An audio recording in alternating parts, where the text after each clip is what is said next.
பார்வதி தேவி ஒரு நாள் சிவபெருமானுடைய கண்களை விளையாட்டம் மூடியனால உலகமே இருளில் சூழ்ந்தது. சிவபெருமான் நெற்றிக்கண்ணை திறந்து உலகத்துக்கு வெளிச்சம் தந்தார்.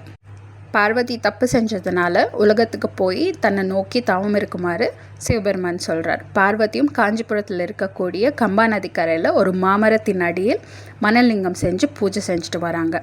பார்வதியின் தவத்தை சோதிக்கிறதுக்காக சிவபெருமான் வெள்ளத்தை உண்டாக்கினார். பார்வதி தனது மணல் லிங்கத்தை வெள்ளமடித்து செல்லாமல் இருக்க கட்டி அணைத்து கொண்டார்.